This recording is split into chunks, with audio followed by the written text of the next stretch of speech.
On the Improvement of Understanding. By Benedict de Spinoza. Introduction. How do you find this book? Any thoughts about the book or the author? Any suggestion for improvement?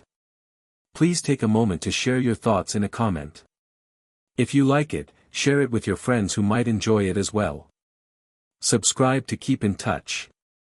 Visit completeaudiobooks.com for more quality content. Notice to the reader. This treatise on the emendation of the intellect etc., which we give you here, kind reader, in its unfinished, that is, defective, state, was written by the author many years ago now. He always intended to finish it. But hindered by other occupations, and finally snatched away by death, he was unable to bring it to the desired conclusion. But since it contains many excellent and useful things, which, we have no doubt, will be of great benefit to anyone sincerely seeking the truth, we did not wish to deprive you of them. And so that you would be aware of, and find less difficult to excuse, the many things that are still obscure, rough, and unpolished, we wish to warn you of them. Farewell. This notice to the reader was written by the editors of the Opera Posthuma in 1677. On the Improvement of the Understanding. After experience had taught me that all the usual surroundings of social life are vain and futile. Seeing that none of the objects of my fears contain in themselves anything either good or bad, except in so far as the mind is affected by them.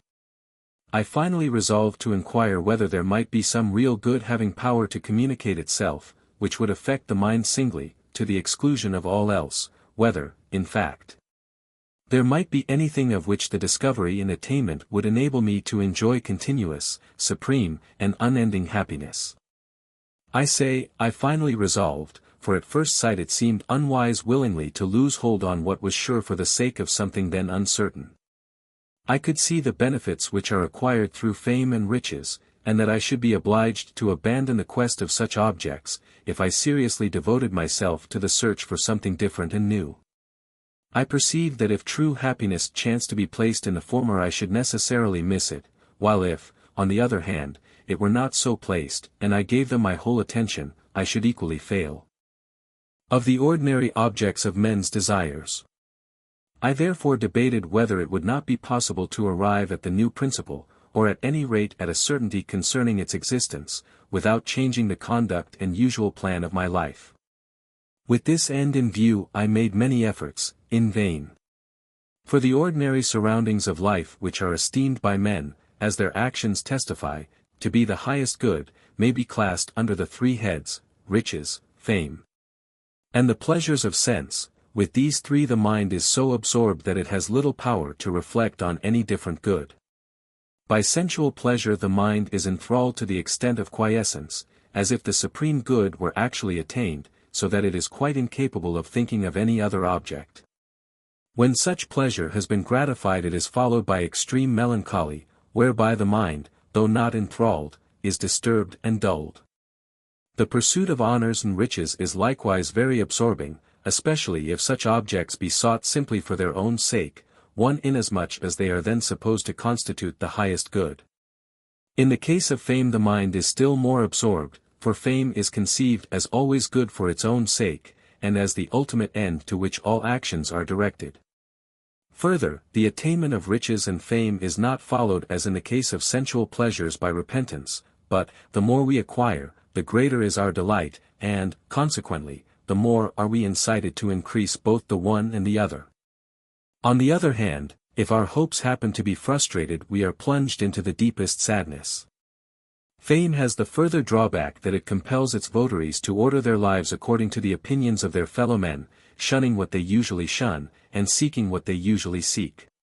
When I saw that all these ordinary objects of desire would be obstacles in the way of a search for something different and new, nay, that they were so opposed thereto, that either they or it would have to be abandoned, I was forced to inquire which would prove the most useful to me, for, as I say, I seemed to be willingly losing hold on a sure good for the sake of something uncertain. However, after I had reflected on the matter, I came in the first place to the conclusion that by abandoning the ordinary objects of pursuit and betaking myself to a new quest, I should be leaving a good, uncertain by reason of its own nature. As may be gathered from what has been said, for the sake of a good not uncertain in its nature, for I sought for a fixed good, but only in the possibility of its attainment. Further reflection convinced me that if I could really get to the root of the matter I should be leaving certain evils for a certain good. I thus perceived that I was in a state of great peril, and I compelled myself to seek with all my strength for a remedy, however uncertain it might be. As a sick man struggling with a deadly disease, when he sees that death will surely be upon him unless a remedy be found, is compelled to seek a remedy with all his strength, inasmuch as his whole hope lies therein.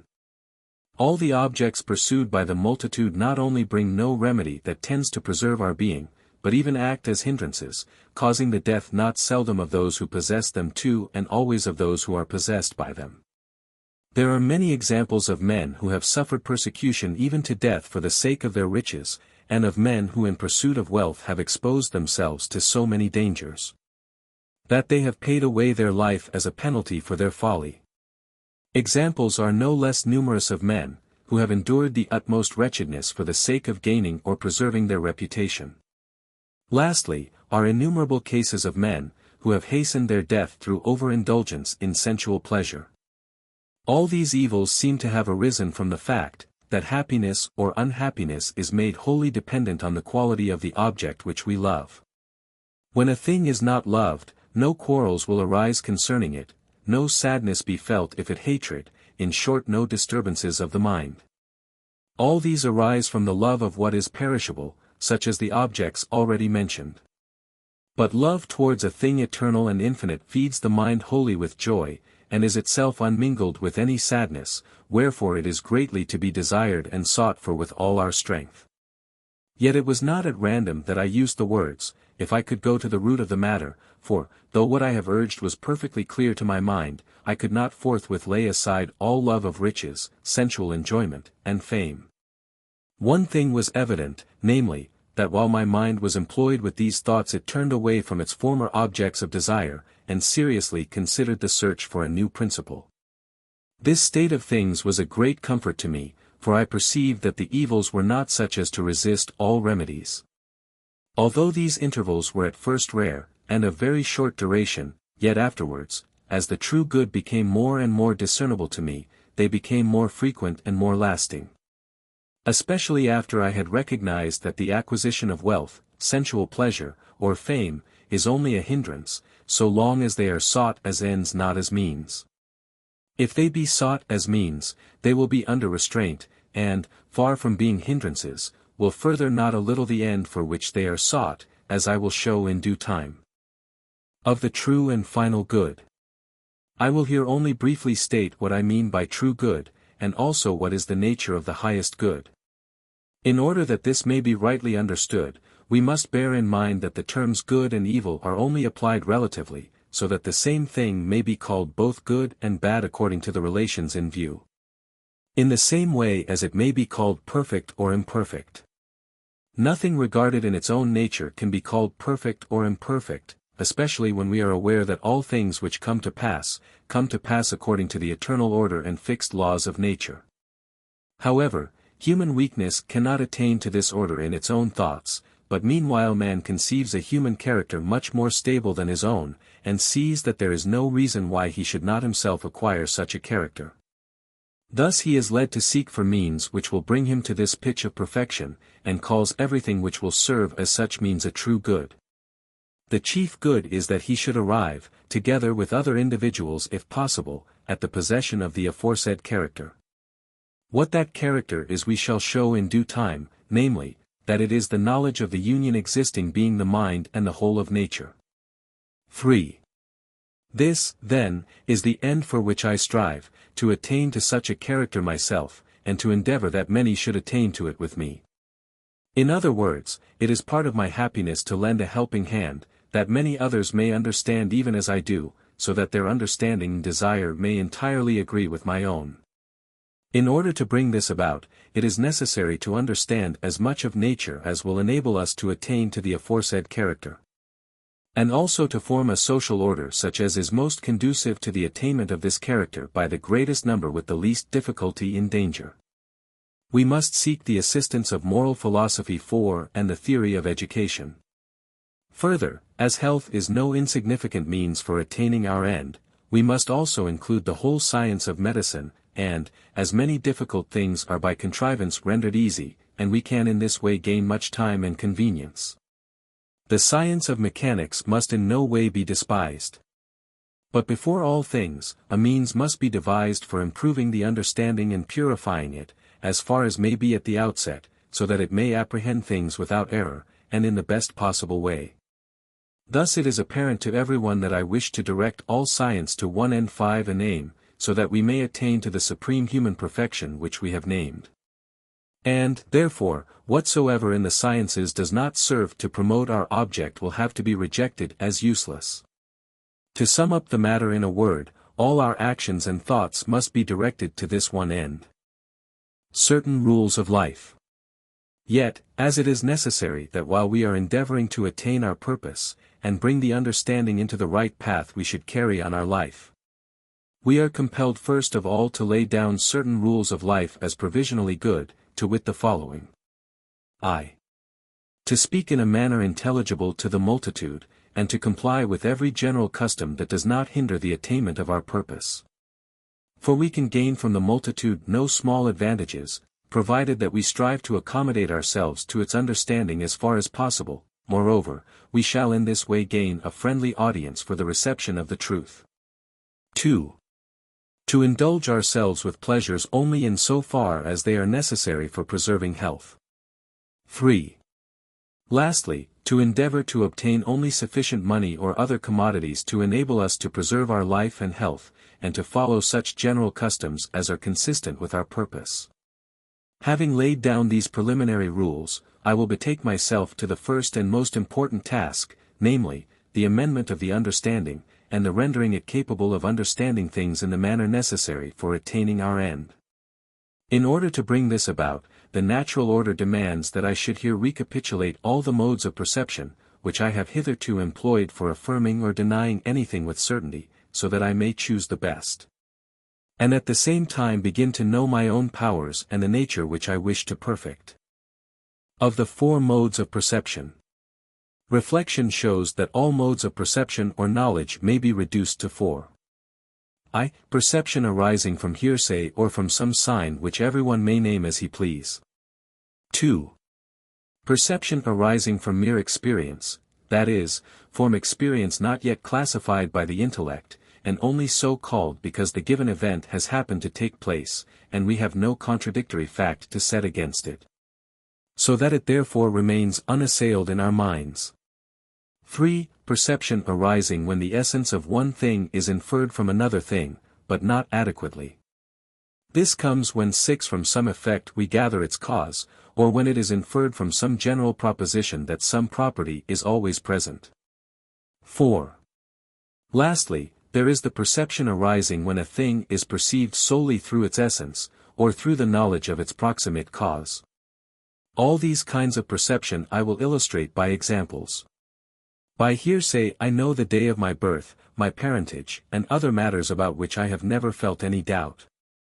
By mere experience I know that I shall die, for this I can affirm from having seen that others like myself have died, though all did not live for the same period, or die by the same disease. I know by mere experience that oil has the property of feeding fire, and water of extinguishing it. In the same way I know that a dog is a barking animal, man a rational animal, and in fact nearly all the practical knowledge of life. We deduce one thing from another as follows: when we clearly perceive that we feel a certain body and no other, we thence clearly infer that the mind is united to the body, and that their union is the cause of the given sensation. But we cannot thence absolutely understand the nature of the sensation and the union. Or, after I have become acquainted with the nature of vision, and know that it has the property of making one and the same thing appear smaller when far off than when near, I can infer that the sun is larger than it appears. And can draw other conclusions of the same kind. Lastly, a thing may be perceived solely through its essence, when, from the fact of knowing something, I know what it is to know that thing, or when, from knowing the essence of the mind, I know that it is united to the body. By the same kind of knowledge we know that 2 and 3 make 5, or that 2 lines each parallel to a third, are parallel to one another, and the things which I have been able to know by this kind of knowledge are as yet very few. In order that the whole matter may be put in a clearer light, I will make use of a single illustration as follows. 3 numbers are given, it is required to find a fourth, which shall be to the third as the second is to the first. Tradesmen will at once tell us that they know what is required to find the fourth number, for they have not yet forgotten the rule which was given to them arbitrarily without proof by their masters. Others construct a universal axiom from their experience with simple numbers, where the fourth number is self-evident, as in the case of 2, 4, 3, 6.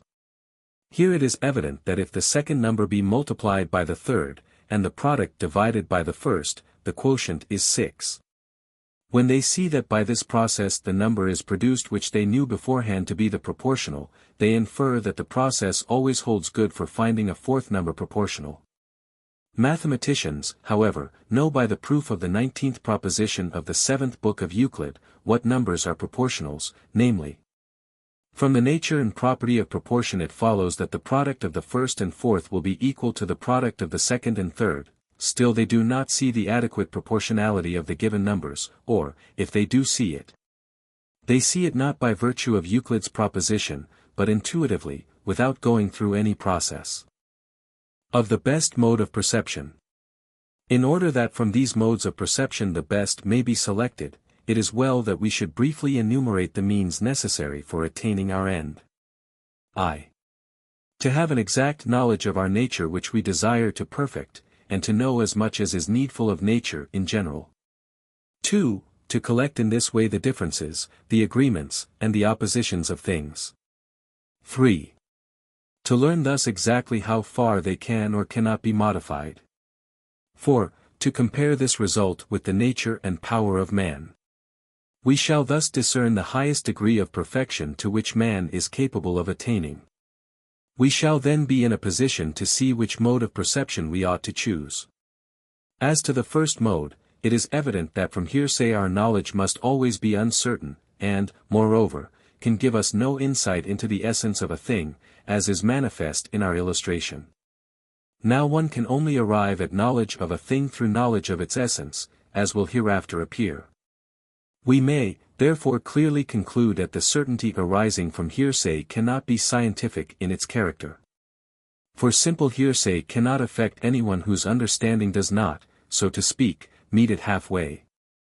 The second mode of perception 9 cannot be said to give us the idea of the proportion of which we are in search.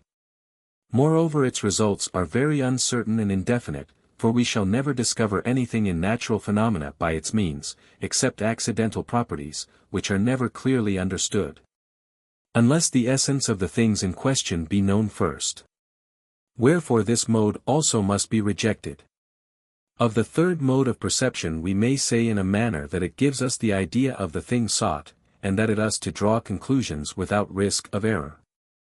Yet it is not by itself sufficient to put us in possession of the perfection we aim at. The fourth mode alone apprehends the adequate essence of a thing without danger of error. This mode, therefore, must be the one which we chiefly employ. How, then, should we avail ourselves of it so as to gain the fourth kind of knowledge with the least delay concerning things previously unknown?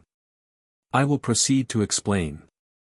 Now that we know what kind of knowledge is necessary for us, we must indicate the way and the method whereby we may gain the said knowledge concerning the things needful to be known. In order to accomplish this, we must first take care not to commit ourselves to a search, going back to infinity, that is, in order to discover the best method of finding truth, there is no need of another method to discover such method. Nor of a third method for discovering the second, and so on to infinity. By such proceedings, we should never arrive at the knowledge of the truth, or, indeed, at any knowledge at all. The matter stands on the same footing as the making of material tools, which might be argued about in a similar way. For, in order to work iron, a hammer is needed, and the hammer cannot be forthcoming unless it has been made. But, in order to make it, there was need of another hammer and other tools, and so on to infinity. We might thus vainly endeavor to prove that men have no power of working iron. But as men at first made use of the instruments supplied by nature to accomplish very easy pieces of workmanship, laboriously and imperfectly, and then, when these were finished, wrought other things more difficult with less labor and greater perfection, and so gradually mounted from the simplest operations to the making of tools, and from the making of tools to the making of more complex tools, and fresh feats of workmanship, till they arrived at making complicated mechanisms which they now possess. So, in like manner, the intellect, by its native strength 10, makes for itself intellectual instruments, whereby it acquires strength for performing other intellectual operations 11, and from these operations again fresh instruments, or the power of pushing its investigations further, and thus gradually proceeds till it reaches the summit of wisdom. That this is the path pursued by the understanding may be readily seen, when we understand the nature of the method for finding out the truth, and of the natural instruments so necessary complex instruments, and for the progress of investigation. I thus proceed with my demonstration of the instruments of the intellect, or true ideas. A true idea 12, for we possess a true idea, is something different from its correlate, ideatum, thus a circle is different from the idea of a circle. The idea of a circle is not something having a circumference and a center, as a circle has, nor is the idea of a body that body itself. Now, as it is something different from its correlate, it is capable of being understood through itself. In other words, the idea, in so far as its actual essence, essentia formalis, is concerned, may be the subject of another subjective essence, essentia objectiva. 13 And, again, this second subjective essence will, regarded in itself, be something real, capable of being understood, and so on, indefinitely. For instance, the man Peter is something real. The true idea of Peter is the reality of Peter represented subjectively, and is in itself something real, and quite distinct from the actual Peter. Now, as this true idea of Peter is in itself something real, and has its own individual existence, it will also be capable of being understood, that is, of being the subject of another idea, which will contain by representation, objective, all that the idea of Peter contains actually, formaliter. And, again, this idea of Peter has its own individuality, which may become the subject of yet another idea, and so on, indefinitely. This everyone may make trial of for himself, by reflecting that he knows what Peter is, and also knows that he knows, and further knows that he knows that he knows, and hence it is plain that, in order to understand the actual Peter, it is not necessary first to understand the idea of Peter, and still less the idea of Peter. This is the same as saying that, in order to know, there is no need to know that we know, much less to know that we know that we know. This is no more necessary than to know the nature of a circle before knowing the nature of a triangle. Point 14. But, with these ideas, the contrary is the case, for, in order to know that I know, I must first know. Hence it is clear that certainty is nothing else than the subjective essence of a thing, in other words, the mode in which we perceive an actual reality is certainty. Further, it is also evident that, for the certitude of truth, no further sign is necessary beyond the possession of a true idea, for, as I have shown, it is not necessary to know that we know that we know.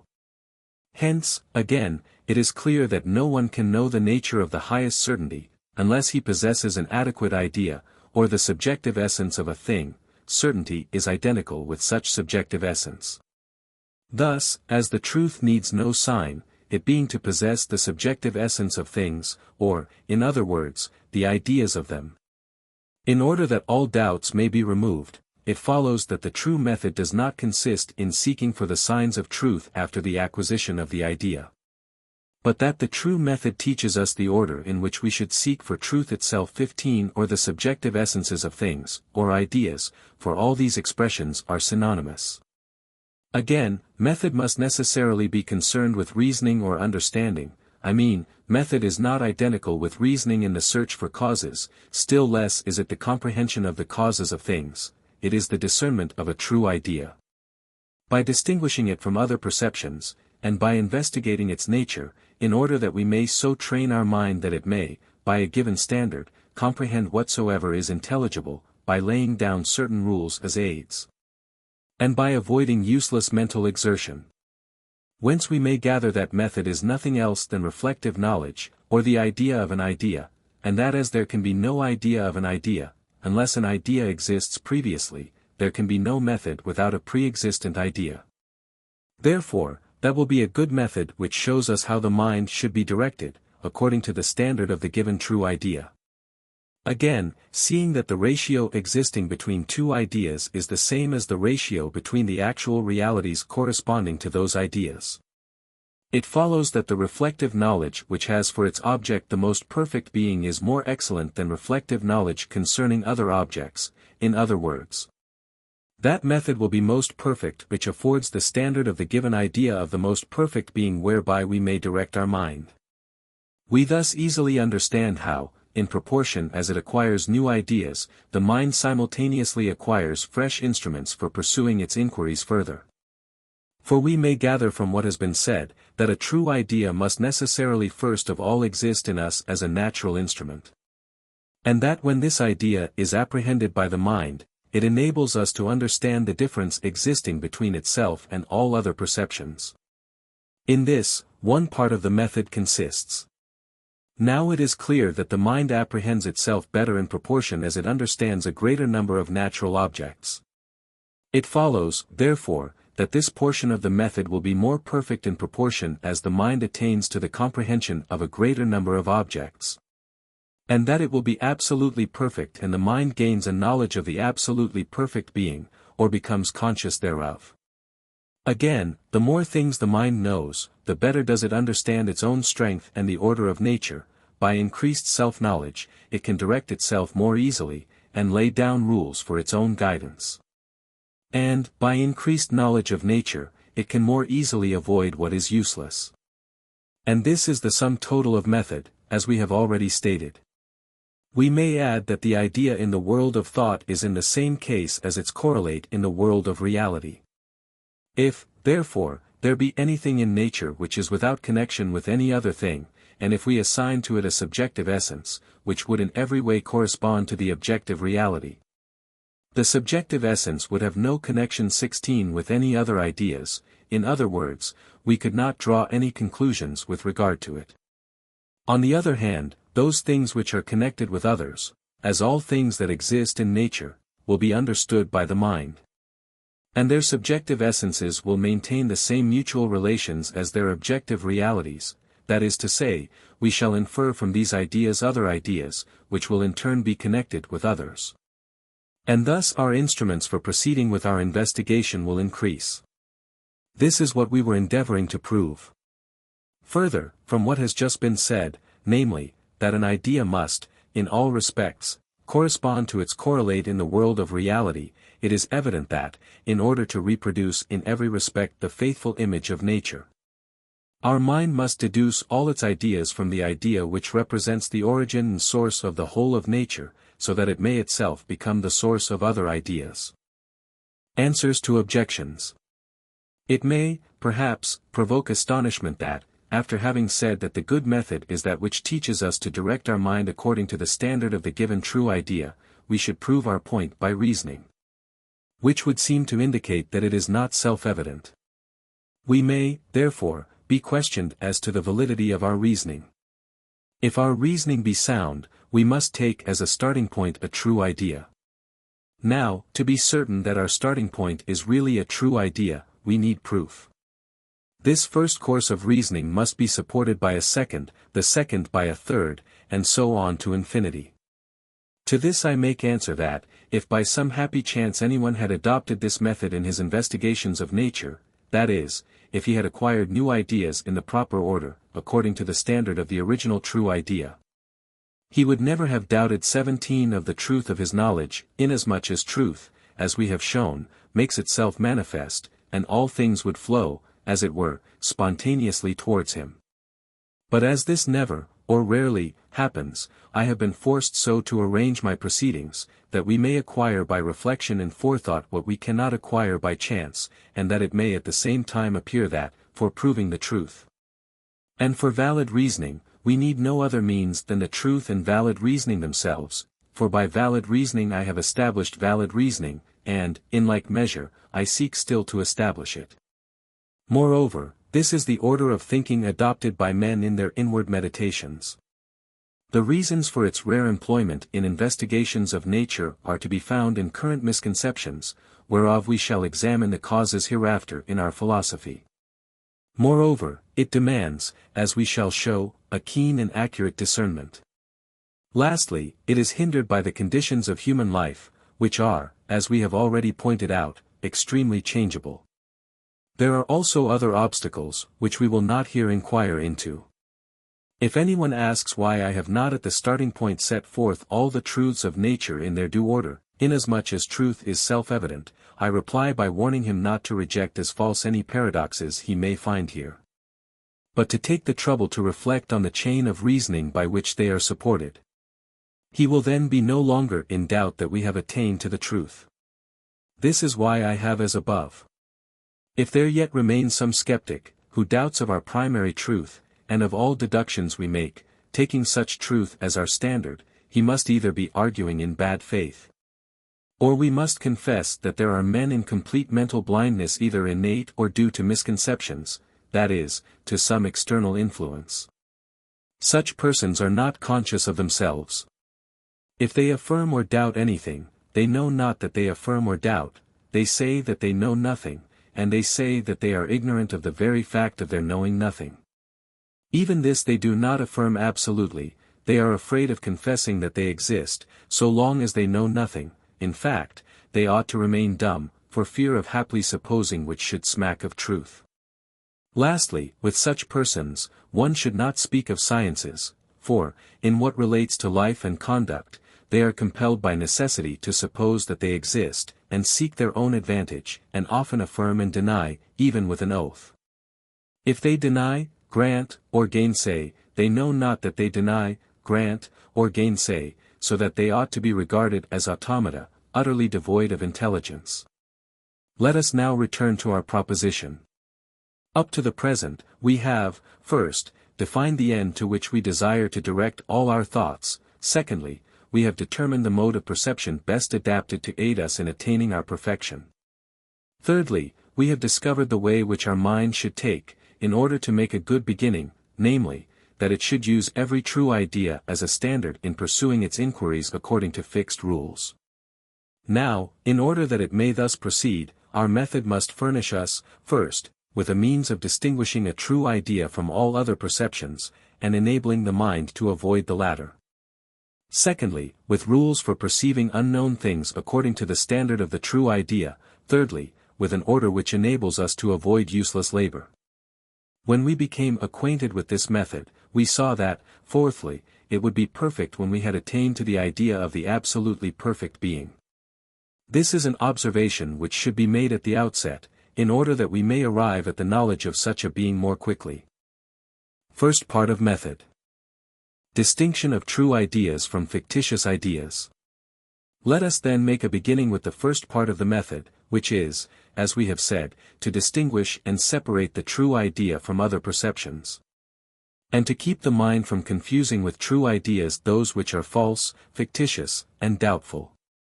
I intend to dwell on this point at length, partly to keep a distinction so necessary before the reader's mind, and also because there are some who doubt of true ideas, through not having attended to the distinction between a true perception and all others. Such persons are like men who, while they are awake, doubt not that they are awake, but afterwards in a dream, as often happens, thinking that they are surely awake, and then finding that they were in error, become doubtful even of being awake.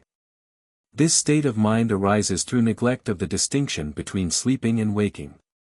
Meanwhile, I give warning that I shall not here give essence of every perception, and explain it through its proximate cause. Such work lies in the province of philosophy.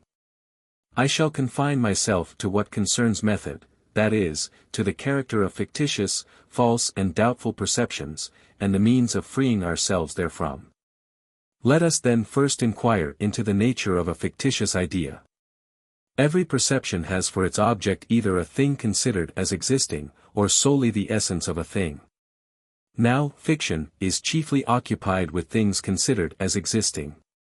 I will, therefore, consider these first, I mean cases where only the existence of an object is feigned, and the thing thus feigned is understood, or assumed to be understood. For instance, I feign that Peter, whom I know to have gone home, is gone to see me 18 or something of that kind. With what is such an idea concerned? It is concerned with things possible, and not with things necessary or impossible. I call a thing impossible when its existence would imply a contradiction, necessary, when its non-existence would imply a contradiction. Possible, when neither its existence nor its non-existence imply a contradiction, but when the necessity or impossibility of its nature depends on causes unknown to us, while we feign that it exists. If the necessity or impossibility of its existence depending on external causes were known to us, we could not form any fictitious hypotheses about it. Whence it follows that if there be a God, or omniscient being, such an one cannot form fictitious hypotheses. For, as regards ourselves, when I know that I exist 19 I cannot hypothesize that I exist or do not exist, any more than I can hypothesize an elephant that can go through the eye of a needle. Nor when I know the nature of God, can I hypothesize that he or does not exist. 20 The same thing must be said of the chimera, whereof the nature implies a contradiction. From these considerations, it is plain, as I have already stated, that fiction cannot be concerned with eternal truths. 21. But before proceeding further, I must remark, in passing, that the difference between the essence of one thing and the essence of another thing is the same as that which exists between the reality or existence of one thing and the reality or existence of another. Therefore, if we wish to conceive the existence, for example, of Adam, simply by means of existence in general, it would be the same as if, in order to conceive his existence, we went back to the nature of being, so as to define Adam as a being. Thus, the more existence is conceived generally, the more is it conceived confusedly and the more easily can it be ascribed to a given object. Contrariwise, the more it is conceived particularly, the more is it understood clearly, and the less liable is it to be ascribed, through negligence of nature's order, to anything save its proper object. This is worthy of remark. We now proceed to consider those cases which are commonly called fictions, though we clearly understood that the thing is not as we imagine it. For instance, I know that the earth is round, but nothing prevents my telling people that it is a hemisphere, and that it is like a half-apple carved in relief on a dish, or, that the sun moves round the earth, and so on. However, examination will show us that there is nothing here inconsistent with what has been said, provided we first admit that we may have made mistakes, and be now conscious of them. And, further, that we can hypothesize, or at least suppose, that others are under the same mistake as ourselves, or can, like us, fall under it. We can, I repeat, thus hypothesize so long as we see no impossibility. Thus, when I tell anyone that the earth is not round, and I merely recall the error which I perhaps made myself, or which I might have fallen into, and afterwards I hypothesize that the person to whom I tell it, is still, or may still fall under the same mistake. This I say, I can feign so long as I do not perceive any impossibility or necessity. If I truly understood either one or the other I should not be able to feign, and I should be reduced to saying that I had made the attempt. It remains for us to consider hypotheses made in problems, which sometimes involve impossibilities.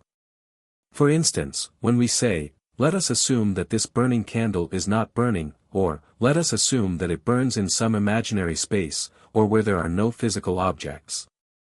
Such assumptions are freely made, though the last is clearly seen to be impossible. But, though this be so, there is no fiction in the case. For, in the first case, I have merely recalled to memory 22 another candle not burning, or conceived the candle before me as without a flame, and then I understand as applying to the latter, leaving its flame out of the question. All that I think of the former. In the second case, I have merely to abstract my thoughts from the objects surrounding the candle, for the mind to devote itself to the contemplation of the candle singly looked at in itself only. I can then draw the conclusion that the candle contains in itself no causes for its own destruction, so that if there were no physical objects the candle, and even the flame, would remain unchangeable, and so on. Thus there is here no fiction, but 23 true and bare assertions. Let us now pass on to the fictions concerned with essences only, or with some reality or existence simultaneously. Of these we must specially observe that in proportion as the mind's understanding is smaller, and its experience multiplex, so will its power of coining fictions be larger, whereas as its understanding increases, its capacity for entertaining fictitious ideas becomes less. For instance, in the same way as we are unable, while we are thinking, to feign that we are thinking or not thinking, so, also, when we know the nature of body we cannot imagine an infinite fly. Or, when we know the nature of the soul 24 we cannot imagine it as square, though anything may be expressed verbally. But, as we said above, the less men know of nature the more easily can they coin fictitious ideas, such as trees speaking, men instantly changed into stones, or into fountains, ghosts appearing in mirrors, something issuing from nothing. Even gods changed into beasts and men and infinite other absurdities of the same kind. Some persons think, perhaps, that fiction is limited by fiction, and not by understanding. In other words, after I have formed some fictitious idea, and have affirmed of my own free will that it exists under a certain form in nature, I am thereby precluded from thinking of it under any other form. For instance, when I have feigned, to repeat their argument, that the nature of body is of a certain kind, and have of my own free will desired to convince myself that it actually exists under this form, I am no longer able to hypothesize that a fly, for example, is infinite. So, when I have hypothesized the essence of the soul, I am not able to think of it as square, and But these arguments demand further inquiry. First, their upholders must either grant or deny that we can understand anything. If they grant it, then necessarily the same must be said of understanding, as is said of fiction. If they deny it, let us, who know that we do know something, see what they mean. They assert that the soul can be conscious of, and perceive in a variety of ways, not itself nor things which exist, but only things which are neither in itself nor anywhere else, in other words, that the soul can, by its unaided power, create sensations or ideas unconnected with things. In fact, they regard the soul as a sort of God. Further, they assert that we or our soul have such freedom that we can constrain ourselves, or our soul, or even our soul's freedom. For, after it has formed a fictitious idea, and has given its assent thereto, it cannot think or feign it in any other manner, but is constrained by the first fictitious idea to keep all its other thoughts in harmony therewith. Our opponents are thus driven to admit, in support of their fiction, the absurdities which I have just enumerated, and which are not worthy of rational refutation. While leaving such persons in their error, we will take care to derive from our argument with them a truth serviceable for our purpose, namely 25 that the mind, in paying attention to a thing hypothetical or false, so as to meditate upon it and understand it, and derive the proper conclusions in due order therefrom, will readily discover its falsity. And if the thing hypothetical be in its nature true, and the mind pays attention to it, so as to understand it, and deduce the truths which are derivable from it, the mind will proceed with an uninterrupted series of apt conclusions. In the same way as it would at once discover, as we showed just now, the absurdity of a false hypothesis, and of the conclusions drawn from it. We need, therefore, be in no fear of forming hypotheses, so long as we have a clear and distinct perception of what is involved. For, if we were to assert, haply, that men are suddenly turned into beasts, the statement would be extremely general, so general that there would be no conception, that is, no idea or connection of subject and predicate, in our mind. If there were such a conception we should at the same time be aware of the means and the causes whereby the event took place. Moreover, we pay no attention to the nature of the subject and the predicate. Now, if the first idea be not fictitious, and if all the other ideas be deduced therefrom, our hurry to form fictitious ideas will gradually subside. Further, as a fictitious idea cannot be clear and distinct, but is necessarily confused, and as all confusion arises from the fact that the mind has only partial knowledge of a thing either simple or complex, and does not distinguish between the known and the unknown, and, again, that it directs its attention promiscuously to all parts of an object at once without making distinctions, it follows, first, that if the idea be of something very simple, it must necessarily be clear and distinct. For a very simple object cannot be known in part, it must either be known altogether or not at all. And from false ideas. Secondly, it follows that if a complex object be divided by thought into a number of simple component parts, and if each be regarded separately, all confusion will disappear. Thirdly, it follows that fiction cannot be simple, but is made up of the blending of several confused ideas of diverse objects or actions existent in nature. Or rather is composed of attention directed to all such ideas at once 26 and unaccompanied by any mental assent. Now a fiction that was simple would be clear and distinct, and therefore true, also a fiction composed only of distinct ideas would be clear and distinct, and therefore true. For instance, when we know the nature of the circle and the square, it is impossible for us to blend together these two figures, and to hypothesize a square circle, any more than a square soul, or things of that kind. Let us shortly come to our conclusion, and again repeat that we need have no fear of confusing with true ideas that which is only a fiction. As for the first sort of fiction of which we have already spoken, when a thing is clearly conceived, we saw that if the existence of that thing is in itself an eternal truth, fiction can have no part in it. But if the existence of the conceived be not an eternal truth, we have only to be careful such existence be compared to the thing's essence, and to consider the order of nature. As for the second sort of fiction, which we stated to be the result of simultaneously directing the attention, without the assent of the intellect, to different confused ideas representing different things and actions existing in nature, we have seen that an absolutely simple thing cannot be feigned, but must be understood, and that a complex thing is in the same case if we regard separately the simple parts whereof it is composed.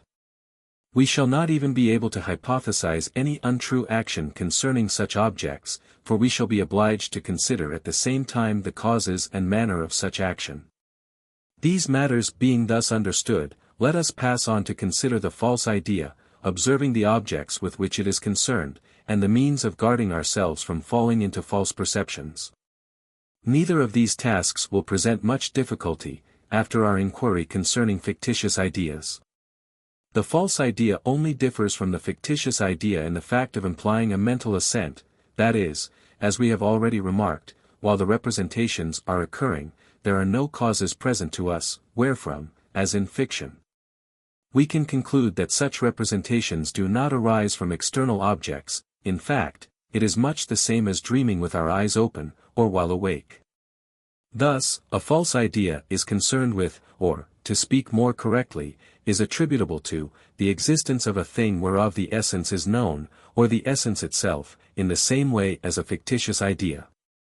If attributable to the existence of the thing, it is corrected in the same way as a fictitious idea under similar circumstances. If attributable to the essence, it is likewise corrected in the same way as a fictitious idea. For if the nature of the thing known implies necessary existence, we cannot possibly be in error with regard to its existence. But if the nature of the thing be not an eternal truth, like its essence, but contrariwise the necessity or impossibility of its existence depends on external causes, then we must follow the same course as we adopted in the of fiction. For it is corrected in the same manner. As for false ideas concerned with essences, or even with actions, such perceptions are necessarily always confused, being compounded of different confused perceptions of things existing in nature, as, for instance, when men are persuaded that deities are present in woods, in statues, in brute beasts, and the like.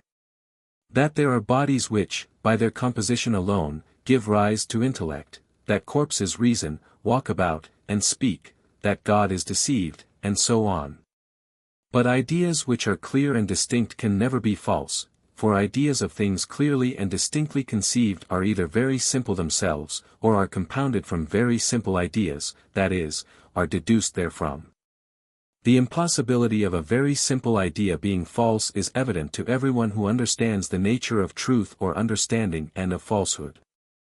As regards that which constitutes the reality of truth, it is certain that a true idea is distinguished from a false one, not so much by its extrinsic object as by its intrinsic nature. If an architect conceives a building properly constructed, though such a building may never have existed, and Amy never exist, nevertheless the idea is true, and the idea remains the same, whether it be put into execution or not. On the other hand, if anyone asserts, for instance, that Peter exists, without knowing whether Peter really exists or not, the assertion, as far as its asserter is concerned, is false, or not true, even though Peter actually does exist. The assertion that Peter exists is true only with regard to him who knows for certain that Peter does exist. Whence it follows that there is in ideas something real, whereby the true are distinguished from the false. This reality must be inquired into. If we are to find the best standard of truth, we have said that we ought to determine our thoughts by the given standard of a true idea, and that method is reflective knowledge. And to know the properties of our understanding. Neither must we say that the difference between true and false arises from the fact, that true knowledge consists in knowing things through their primary causes, wherein it is totally different from false knowledge. As I have just explained it, for thought is said to be true, if it involves subjectively the essence of any principle which has no cause, and is known through itself and in itself. Wherefore the reality, forma, of true thought must exist in the thought itself, without reference to other thoughts. It does not acknowledge the object as its cause, but must depend on the actual power and nature of the understanding. For, if we suppose that the understanding has perceived some new entity which has never existed, as some conceive the understanding of God before he created thing, a perception which certainly could not arise any object, and has legitimately deduced other thoughts from said perception, all such thoughts would be true, without being determined by any external object.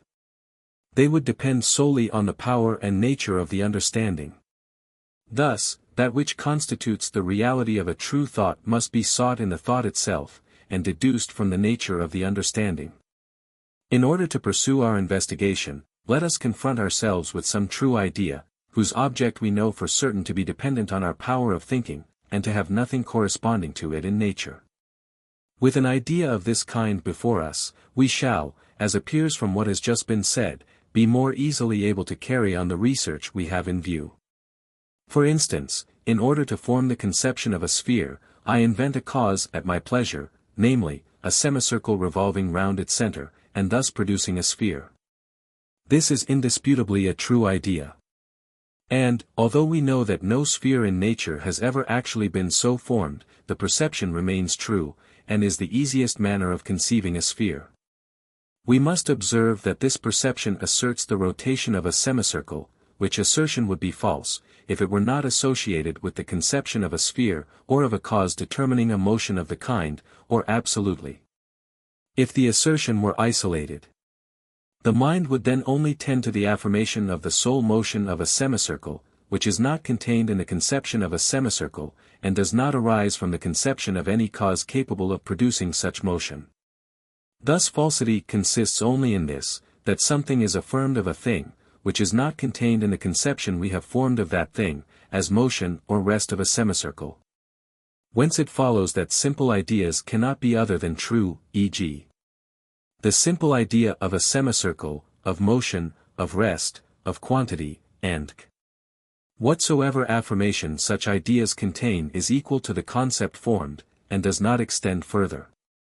Wherefore we form as many simple ideas as we please, without any fear of error. It only remains for us to inquire by what power our mind can form true ideas, and how far such power extends. It is certain that such power cannot extend itself infinitely. For when we affirm somewhat of a thing, which is not contained in the concept we have formed of that thing, such an affirmation shows a defect of our perception, or that we have formed fragmentary or mutilated ideas. Thus we have seen that the notion of a semicircle is false when it is isolated in the mind, but true when it is associated with the concept of a sphere, or of some cause determining such a motion. But if it be the nature of a thinking being, as seems, prima facie, to be the case, to form true or adequate thoughts, it is plain that inadequate ideas arise in us only because we are parts of a thinking being, whose thoughts, some in their entirety, others in fragments only, constitute our mind.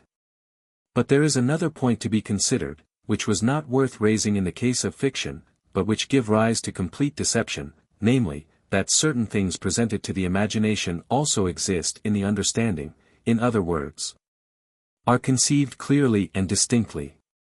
Hence, so long as we do not separate that which is distinct from that which is confused, certainty, or the true idea, becomes mixed with indistinct ideas. For instance, certain Stoics heard, perhaps, the term soul, and also that the soul is immortal, yet imagined it only confusedly. They imaged, also, and understood that very subtle bodies penetrate all others, and are penetrated by none.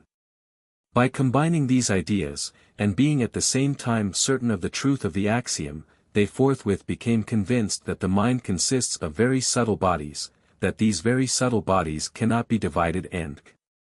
But we are freed from mistakes of this kind, so long as we endeavor to examine all our perceptions by the standard of the given true idea.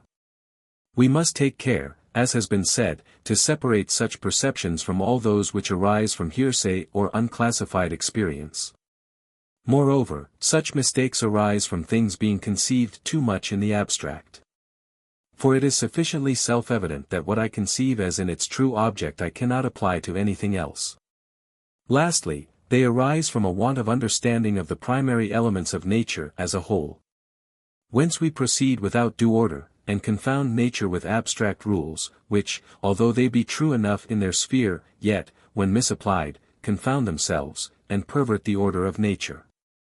However, if we proceed with as little abstraction as possible, and begin from primary elements, that is, from the source and origin of nature, as far back as we can reach, we need not fear any deceptions of this kind. As far as the knowledge of the origin of nature is concerned, there is no danger of our confounding it with abstractions. For when a thing is conceived in the abstract, as are all universal notions, the said universal notions are always more extensive in the mind than the number of individuals forming their contents really existing in nature. Again, there are many things in nature, the difference between which is so slight as to be hardly perceptible to the understanding, so that it may readily happen that such things are confounded together, if they be conceived abstractedly. But since the first principle of nature cannot, as we shall see hereafter, be conceived abstractedly or universally, and cannot extend further in the understanding than it does in reality, and has no likeness to mutable things, no confusion need be feared in respect to the idea of it, provided, as before shown, that we possess a standard of truth. This is, in fact, a being single and infinite 27, in other words, it is the sum total of being, beyond which there is no being found. 28. Of doubt. Thus far we have treated of the false idea. We have now to investigate the doubtful idea, that is, to inquire what can cause us to doubt, and how doubt may be removed. I speak of real doubt existing in the mind, not of such doubt as we see exemplified when a man says that he doubts, though his mind does not really hesitate. The cure of the latter does not fall within the province of method, it belongs rather to inquiries concerning obstinacy and its cure. Real doubt is never produced in the mind by the thing doubted of. In other words, if there were only one idea in the mind, whether that idea were true or false, there would be no doubt or certainty present, only a certain sensation. For an idea is in itself nothing else than a certain sensation. But doubt will arise through another idea, not clear and distinct enough for us to be able to draw any certain conclusions with regard to the matter under consideration. That is, the idea which causes us to doubt is not clear and distinct. To take an example. Supposing that a man has never reflected, taught by experience or by any other means, that our senses sometimes deceive us, he will never doubt whether the sun be greater or less than it appears. Thus rustics are generally astonished when they hear that the sun is much larger than the earth. But from reflection on the deceitfulness of the senses 29 doubt arises, and if, after doubting, we acquire a true knowledge of the senses, and how things at a distance are represented through their instrumentality, doubt is again removed. Hence we cannot cast doubt on true ideas by the supposition that there is a deceitful deity, who leads us astray even in what is most certain. We can only hold such an hypothesis so long as we have no clear and distinct idea, in other words, until we reflect the knowledge which we have of the first principle of all things, and find that which teaches us that God is not a deceiver. And until we know this with the same certainty as we know from reflecting on the r equal to 2 right angles. But if we have a knowledge of God equal to that which we have of a triangle, all doubt is removed. In the same way as we can arrive at the said knowledge of a triangle, though not absolutely sure that there is not some arch deceiver leading us astray, so can we come to a like knowledge of God under the like condition. And when we have attained to it, it is sufficient, as I said before, to remove every doubt which we can possess concerning clear and distinct ideas. Thus, if a man proceeded with our investigations in due order, inquiring first into those things which should first be inquired into, never passing over a link in the chain of association, and with knowledge how to define his questions before seeking to answer them, he will never have any ideas save such as are very certain, or, in other words, clear and distinct. For doubt is only a suspension of the spirit concerning some affirmation or negation which it would pronounce upon unhesitatingly if it were not in ignorance of something, without which the knowledge of the matter in hand must needs be imperfect. We may, therefore, conclude that doubt always proceeds from want of due order in investigation. Of memory and forgetfulness. These are the points I promised to discuss in the first part of my treatise on method. However, in order not to omit anything which can conduce to the knowledge of the understanding and its faculties, I will add a few words on the subject of memory and forgetfulness. The point most worthy of attention is, that memory is strengthened both with and without the aid of the understanding. For the more intelligible a thing is, the more easily is it remembered, and the less intelligible it is, the more easily do we forget it. For instance, a number of unconnected words is much more difficult to remember than the same number in the form of a narration. The memory is also strengthened without the aid of the understanding by means of the power wherewith the imagination or the sense called common, is affected by some particular physical object. I say particular, for the imagination is only affected by particular objects.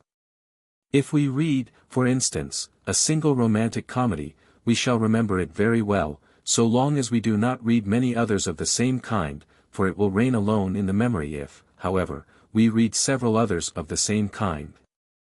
We shall think of them all together, and easily confuse one with another.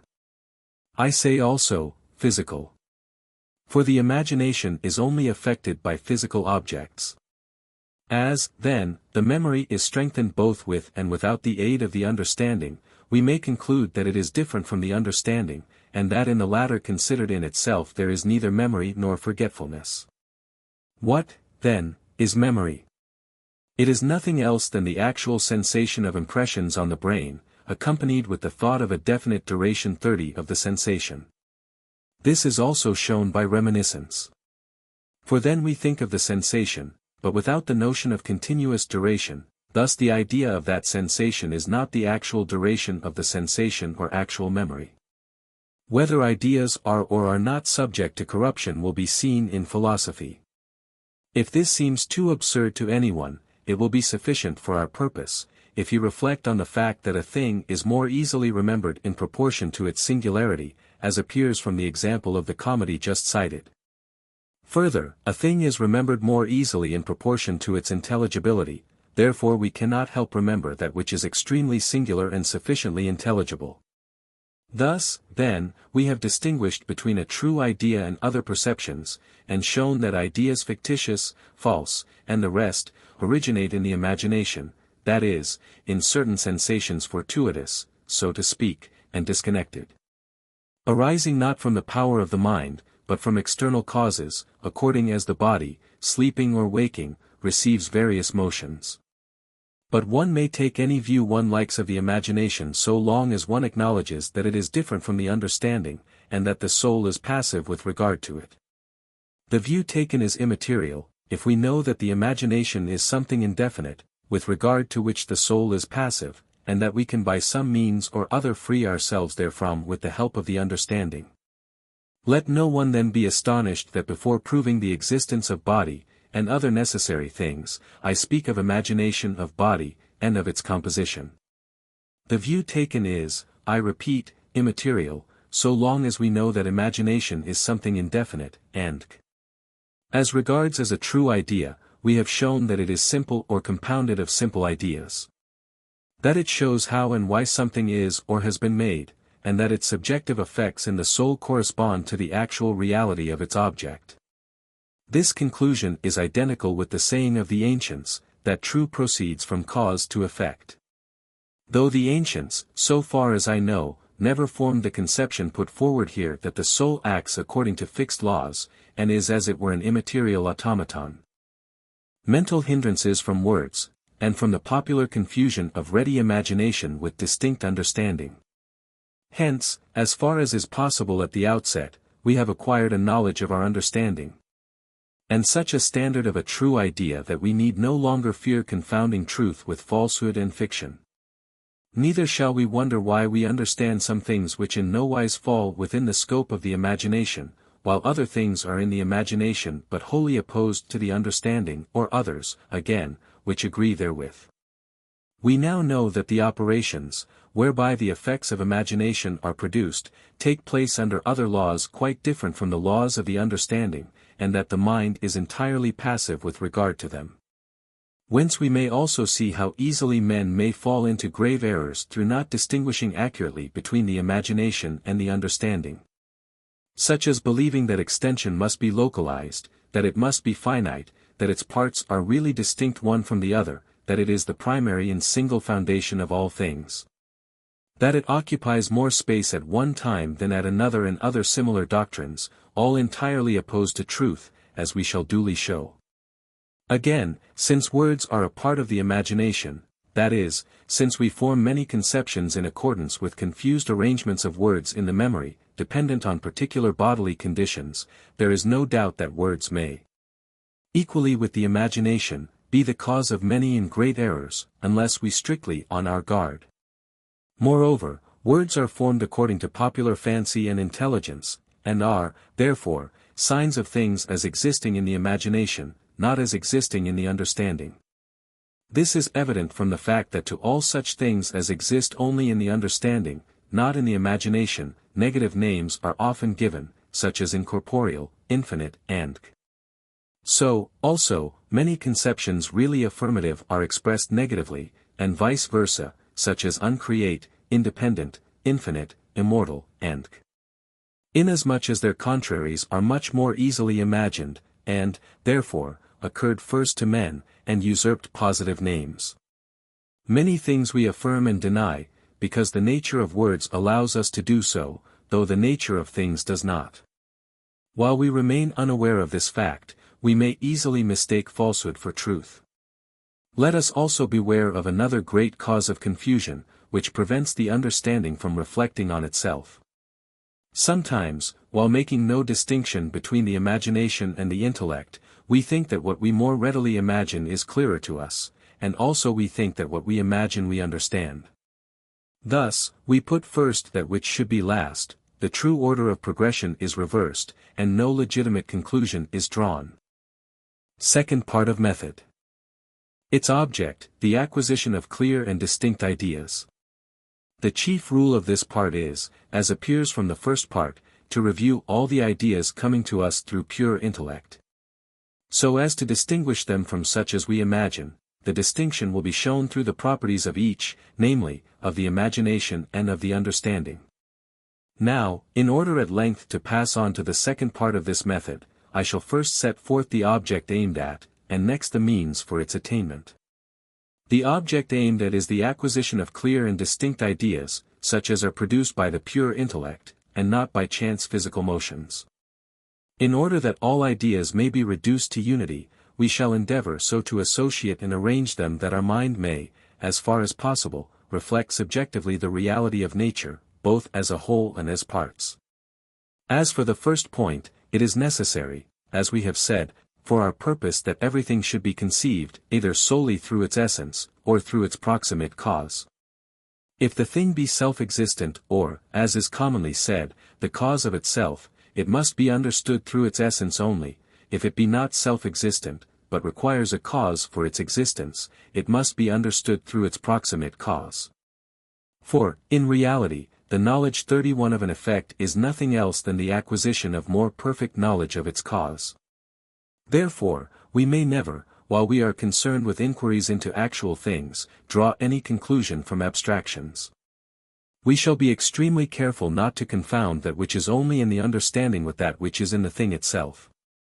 The best basis for drawing a conclusion will be either some particular affirmative essence, or a true and legitimate definition.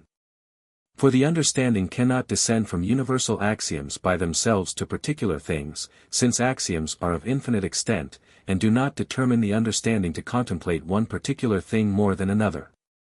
Its means, good definitions, conditions of definition. Thus the true method of discovery is to form thoughts from some given definition. This process will be the more fruitful and easy in proportion as the thing given be better defined. Wherefore, the cardinal point of all this second part of method consists in the knowledge of the conditions of good definition, and the means of finding them. I will first treat of the conditions of definition. A definition, if it is to be called perfect, must explain the inmost essence of a thing, and must take care not to substitute for this any of its properties. In order to illustrate my meaning, without taking an example which would seem to show a desire to expose other people's errors, I will choose the case of something abstract, the definition of which is of little moment. Such is a circle. If a circle be defined as a figure, such that all straight lines drawn from the center to the circumference are equal, every one can see that such a definition does not in the least explain the essence of a circle, but solely one of its properties. Though, as I have said, this is of no importance in the case of figures and other abstractions. It is of great importance in the case of physical beings and realities, for the properties of things are not understood so long as their essences are unknown. If the latter be passed over, there is necessarily a perversion of the succession of ideas which should reflect the succession of nature, and we go far astray from our object. In order to be free from this fault, the following rules should be observed in definition. If the thing in question be created, the definition must, as we have said, comprehend the proximate cause. For instance, a circle should, according to this rule, be defined as follows: the figure described by any line whereof one end is fixed and the other free. This definition clearly comprehends the proximate cause. 2. A conception or definition of a thing should be such that all the properties of that thing, in so far as it is considered by itself, and not in conjunction with other things, can be deduced from it. As may be seen in the definition given of a circle, for from that it clearly follows that all straight lines drawn from the center to the circumference are equal. That this is a necessary characteristic of a definition is so clear to anyone who reflects on the matter, that there is no need to spend time in proving it, or in showing that, owing to this second condition, every definition should be affirmative. I speak of intellectual affirmation, giving little thought to verbal affirmations which, owing to the poverty of language, must sometimes, perhaps, be expressed negatively, though the idea contained is affirmative. The rules for the definition of an uncreated thing are as follows. The exclusion of all idea of cause, that is, the thing must not need explanation by anything outside itself. 2. When the definition of the thing has been given, there must be no room for doubt as to whether the thing exists or not. 3. It must contain, as far as the mind is concerned, no substantives which could be put into an adjectival form. In other words, the object defined must not be explained through abstractions. 4. Lastly, though this is not absolutely necessary, it should be possible to deduce from the definition all the properties of the thing defined. All these rules become obvious to anyone giving strict attention to the matter. I have also stated that the best basis for drawing a conclusion is a particular affirmative essence. The more specialized the idea is, the more it is distinct, and therefore clear. Wherefore a knowledge of particular things should be sought for as diligently as possible. As regards the order of our perceptions, and the manner in which they should be arranged and united, it is necessary that, as soon as is possible and rational, we should inquire whether there be any being, and, if so, what being. That is the cause of all things, so that its essence, represented in thought, may be the cause of all our ideas, and then our mind will to the utmost possible extent reflect nature. For it will possess, subjectively, nature's essence, order, and union. Thus we can see that it is before all things necessary for us to deduce all our ideas from physical things, that is, from real entities, proceeding, as far as may be, according to the series of causes, from one real entity to another real entity.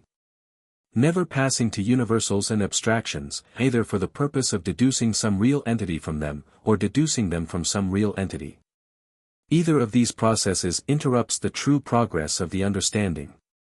But it must be observed that, by the series of causes and real entities, I do not here mean the series of particular and mutable things, but only the series of fixed and eternal things. It would be impossible for human infirmity to follow up the series of particular mutable things, both on account their multitude, surpassing all calculation, and on account of the infinitely diverse circumstances surrounding one and the same thing, any one of which may be the cause of its existence or non-existence. Indeed, their existence has no connection with their essence, or, as we have said already, is not an eternal truth. Neither is there any need that we should understand their series, for the essences of particular mutable things are not to be gathered from their series or order of existence, which would furnish us with nothing beyond their extrinsic denominations, their relations, or, at most, their circumstances, all of which are very different from their inmost essence. This inmost essence must be sought solely from fixed and eternal things, and from the laws, inscribed, so to speak, in those things as in their true codes, according to which all particular things take place and are arranged. Nay, these mutable particular things depend so intimately and essentially, so to phrase it, upon the fixed things, that they cannot either be conceived without them. But, though this be so, there seems to be no small difficulty in arriving at the knowledge of these particular things, for to conceive them all at once would far surpass the powers of the human understanding. The arrangement whereby one thing is understood, before another, as we have stated, should not be sought from their series of existence, nor from eternal things. For the latter are all by nature simultaneous. Other aids are therefore needed besides those employed for understanding eternal things and their laws. However, this is not the place to recount such aids, nor is there any need to do so, until we have acquired a sufficient knowledge of eternal things and their infallible laws, and until the nature of our senses has become plain to us. Before betaking ourselves to seek knowledge of particular things, it will be seasonable to speak of such aids, as all tend to teach us the mode of employing our senses, and to make certain experiments under fixed rules and arrangements which may suffice to determine the object of our inquiry, so that we may therefrom infer what laws of eternal things it has been produced under, and may gain an insight into its inmost nature, as I will duly show. Here, to return to my purpose, I will only endeavor to set forth what seems necessary for enabling us to attain to knowledge of eternal things, and to define them under the conditions laid down above. With this end, we must bear in mind what has already been stated, namely, that when the mind devotes itself to any thought, so as to examine it, and to deduce therefrom in due order all the legitimate conclusions possible, any falsehood which may lurk in the thought will be detected. But if the thought be true, the mind will readily proceed without interruption to deduce truths from it. This, I say, is necessary for our purpose, for our thoughts may be brought to a close by the absence of a foundation. If, therefore, we wish to investigate the first thing of all, it will be necessary to supply some foundation which may direct our thoughts thither. Further, since method is reflective knowledge, the foundation which must direct our thoughts can be nothing else than the knowledge of that which constitutes the reality of truth, and the knowledge of the understanding, its properties, and powers. When this has been acquired we shall possess a foundation wherefrom we can deduce our thoughts, and a path whereby the intellect, according to its capacity, may attain the knowledge of eternal things. Allowance being made for the extent of the intellectual powers. If, as I stated in the first part, it belongs to the nature of thought to form true ideas, we must here inquire what is meant by the faculties and power of the understanding. The chief part of our method is to understand as well as possible the powers of the intellect, and its nature. We are, therefore, compelled, by the considerations advanced in the second part of the method, necessarily to draw these conclusions from the definition itself of thought and understanding. How to define understanding? But, so far as we have not got any rules for finding definitions, and, as we cannot set forth such rules without a previous knowledge of nature, that is without a definition of the understanding and its power, it follows either that the definition of the understanding must be clear in itself, or that we can understand nothing. Nevertheless, this definition is not absolutely clear in itself. However, since its properties, like all things that we possess through the understanding, cannot be known clearly and distinctly, unless its nature be known previously, understanding makes itself manifest, if we pay attention to its properties, which we know clearly and distinctly. Let us, then, enumerate here the properties of the understanding, let us examine them, and begin by discussing the instruments for research which we find innate in us. See, para. 31. The properties of the understanding which I have chiefly remarked, and which I clearly understand, are the following. It involves certainty, in other words, it knows that a thing exists in reality as it is reflected subjectively. 2. That it perceives certain things, or forms some ideas absolutely, some ideas from others. Thus it forms the idea of quantity absolutely, without reference to any other thoughts.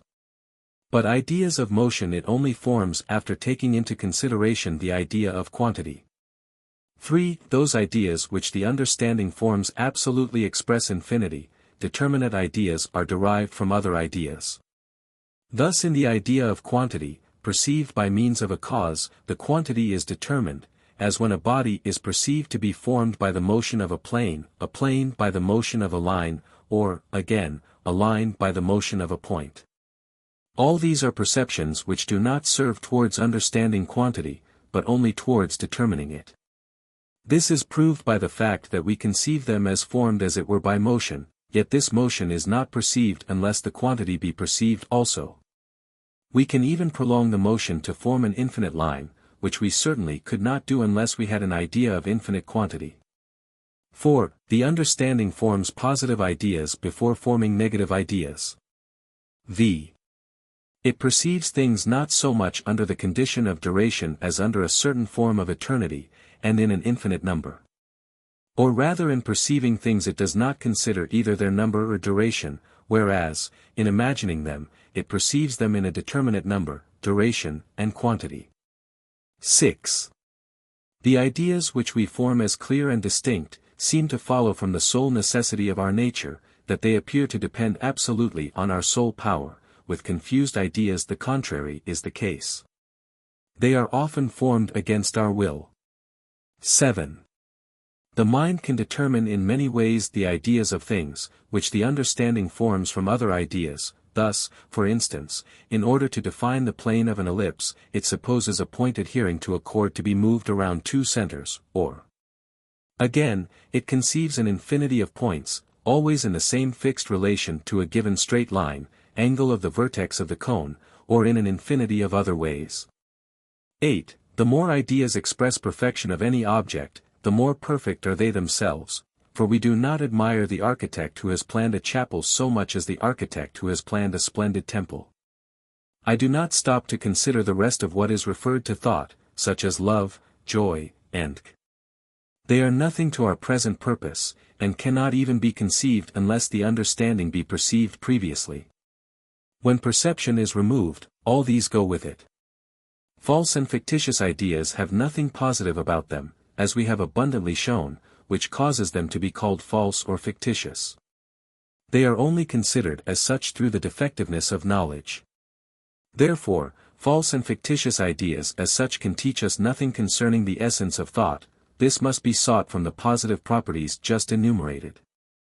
In other words, we must lay down some common basis from which these properties necessarily follow, so that when this is given, the properties are necessarily given also, and when it is removed, they too vanish with it. The rest of the treatise is wanting.